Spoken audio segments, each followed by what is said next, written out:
Hello दोस्तों, मेरे YouTube channel में आपका स्वागत है। प्लीज़ मेरे वीडियो को लाइक करें और मेरे चैनल को सब्सक्राइब करें। Thank you. नित्या और वीर दोनों ही शर्म से पानी पानी हो गए। वीर को थोड़ी मस्ती सूझी। उसने सबकी नजरों से बचते हुए नित्या की कमर पर हाथ रख उसे हल्का सा पिंच कर उसने जल्द ही अपना हाथ पीछे कर लिया। नित्या की आह निकल गई और अपनी कमर पर हाथ रख उसे सहलाने लगी। अर्चना जी नित्या की फिक्र करते हुए बोली, क्या हुआ नित्या बेटा?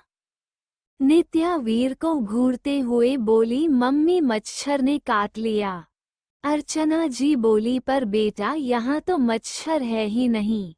जिस पर शोभा हंसते हुए बोली, बहू मुझे समझ नहीं आता तूने दो बच्चे कैसे पैदा कर लिए। अर्चना कंफ्यूजन से अपनी सास को देखने लगी। शोभा आगे बोली, जय पंडित जी को बोल जल्दी शादी करवा दे। मुझे लगता नहीं है कि तेरा पोता ज्यादा इंतजार कर पाएगा। अपनी सास की बात सुनकर अर्चना जी को समझ आया। सब कोई वीर की ओर देखने लगे और उस पर हंसने लगे। वीर मन ही मन बोला, ये शोभा दादी तो आज मुझे शर्म से मारकर ही मानेगी। नित्या वीर को मन ही मन गाली देते हुए बोली, कितना बेशर्म लड़का है। वीर अपनी शर्माहट छुपाते हुए बोला, शोभा दादी ऐसी कोई बात नहीं है। शोभा बोली, छोरा तू मैंने ना बता, मैं सब जानती हूँ। ऊपर से मेरी पोती है ही इतनी सुंदर, कोई अपनी नजरें उसे हटा ही नहीं सकता।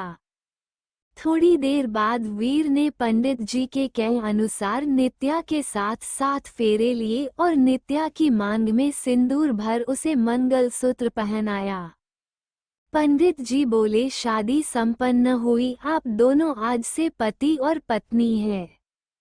नित्या ने अग्नि के फेरे लेते हुए मन ही मन बोली, मैं ये रिश्ता दिल से निभाने की कोशिश करूंगी। नित्या और वीर ने कुल देवी का आशीर्वाद लिया और पंडित जी और सारे घरवालों का, लेकिन वीर अपने पेरेंट्स विक्रम और निर्मला के पास नहीं गया।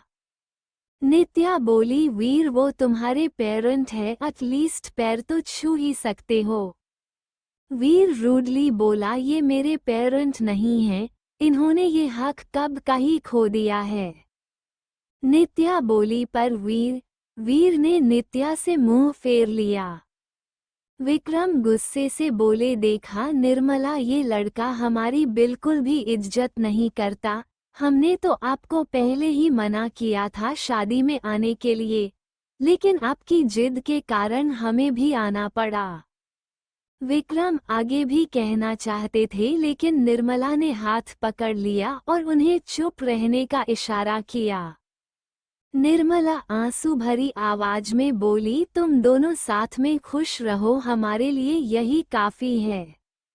निर्मल और विक्रम दोनों ही फिर वहां से चले गए। नित्या की विदाई का समय आ गया। नित्या और बाकी सब घर वालों की आंखें भर आई। शोभा जी नित्या को गले लगाए वीर की ओर देखते हुए बोली, मेरी पोती का ध्यान रखना, और अगर एक भी आंसू आए तो फिर हमसे बुरा कोई नहीं होगा। वीर ने हाँ में सर हिला दिया। शोभा अपने आंसू पोंछते हुए मजाकिया अंदाज में बोली, और हाँ, आज रात को ज्यादा परेशान ना करना। वीर और नित्या के गाल शर्म से लाल हो गए और सब कोई हंसने लगे। नित्या अपनी दादी से नाराजगी में बोली, दादी क्या आप भी कुछ भी बोलती हैं? थोड़ा बोलने से पहले सोचा तो कीजिए। अर्चना भी अपनी बेटी का साथ देते हुए बोली, हाँ माँ, थोड़ा तो शर्म कीजिए। शोभा जी मुंह बनाते हुए बोली, अगर शर्म करती तो फिर तेरा ये पति कैसे आता? अर्चना जी बोली, ये माँ नहीं सुधरने वाली। अर्चना जी नित्या के सर पर हाथ रखते हुए बोली, अपनी जिम्मेदारी को अच्छे से निभाना और अपने पति की हर बात को सुनना। ललित जी आंसू के साथ बोले, अगर कभी कोई दिक्कत हो या कोई परेशानी हो तो अपने घर चले आना, ये मत सोचना कि तू पराई हो गई है। नित्या आंसू भरी आंखों में सबको देखते हुए कार में बैठ गई और वीर भी उसके बगल की सीट में बैठ गया। अनंत ड्राइविंग सीट में और सरला उसके पास वाली सीट में। अनंत ने कार स्टार्ट की और ओल्ड शेखावत विला की ओर कार बढ़ा दी। वीर ने अपना रुमाल आगे किया। नित्या ने अपने आंसू पोंछे और वह बाहर की ओर देखने लगी। नित्या को खुद की ओर ना देखता देख वीर को गुस्सा आ गया।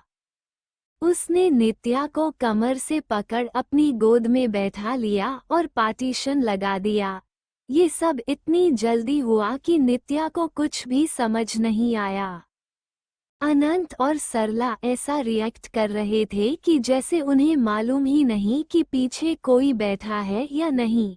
अनंत ने रेडियो ऑन कर दिया। नित्या बोली, वीर छोड़िए, ये क्या कर रहे हो आप? अनंत भैया और सरला भी है कार में। वीर रूडली बोला, मैंने पार्टीशन कर दिया है और वैसे भी मैं अब तुम्हारा पति हूँ, तो फिर मेरे गोद में बैठने में कैसी शर्म? नित्या वीर को घूरते हुए बोली, आप तो है ही बेशर्म और आप चाहते हैं कि मैं भी आपकी तरह बेशर्म बन जाऊं।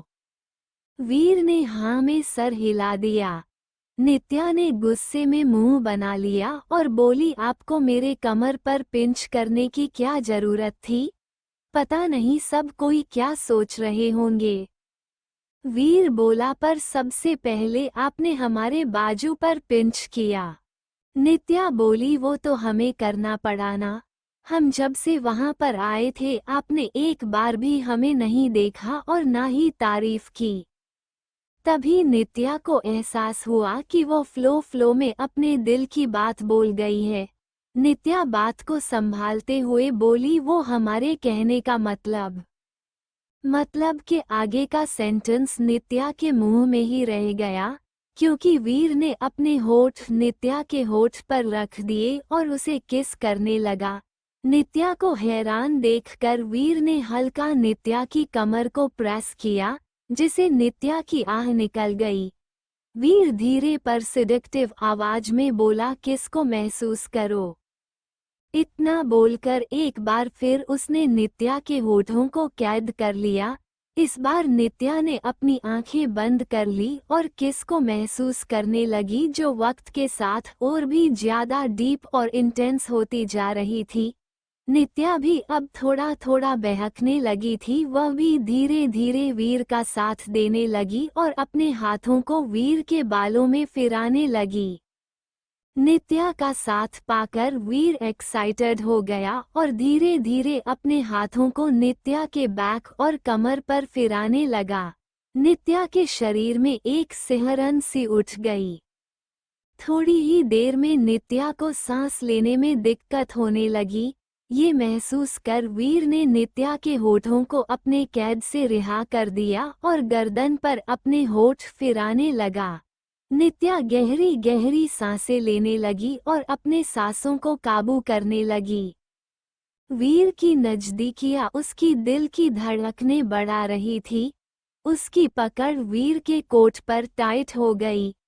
वीर ने नित्या के गर्दन पर हल्का बाइट किया, जिसे नित्या की आह निकल गई और वह बोली, प्लीज डोंट बाइट।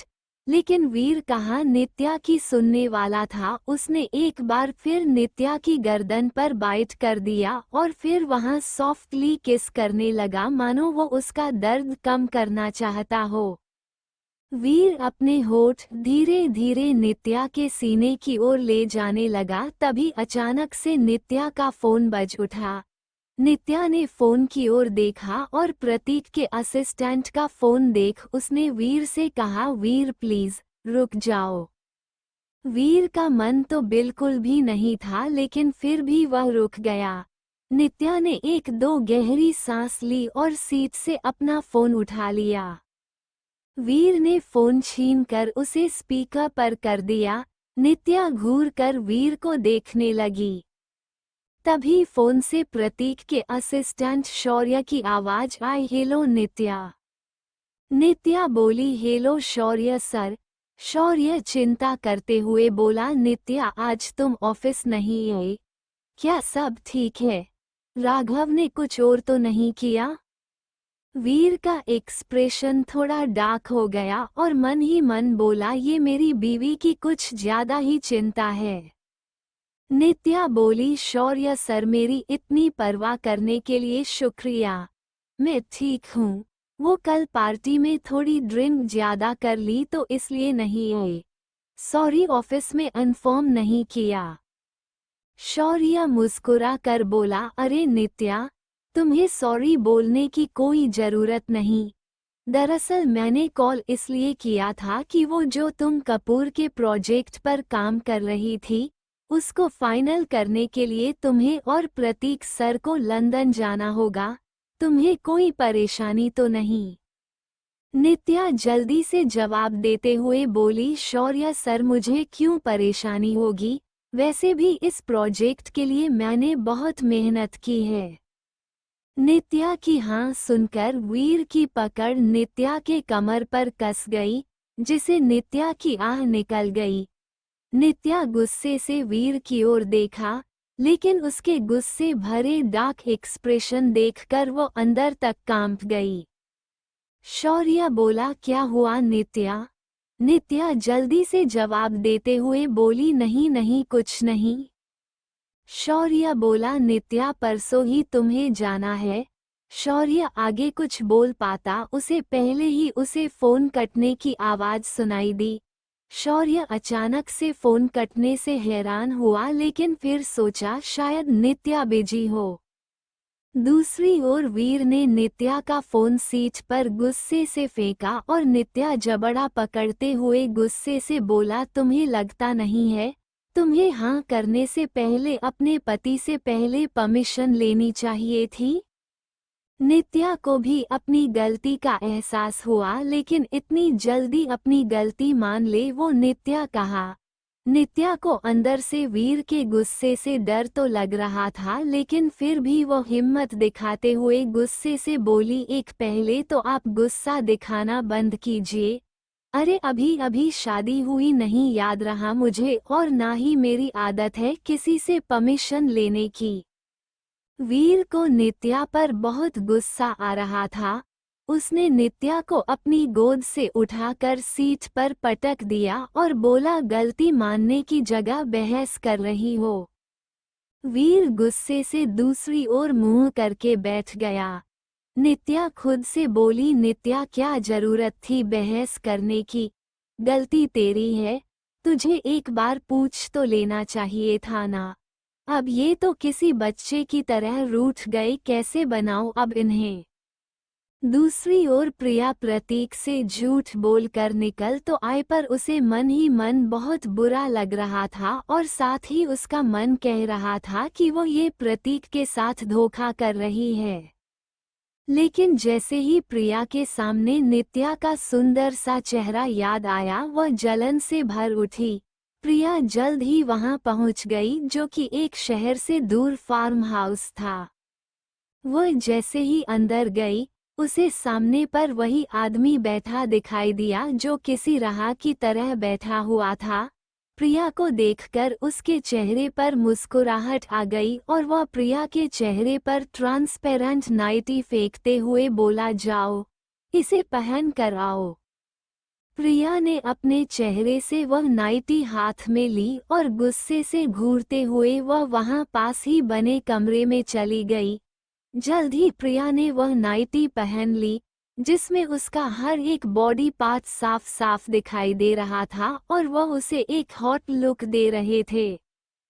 प्रिया मन ही मन बोली, तुम कितना ज्यादा बदल गए। मुझे कभी नहीं लगा था कि तुम मुझे कभी ऐसा कुछ पहनने को भी बोलोगे। तभी वो आदमी रूडली बोला, जल्दी से पहनकर बाहर आओ।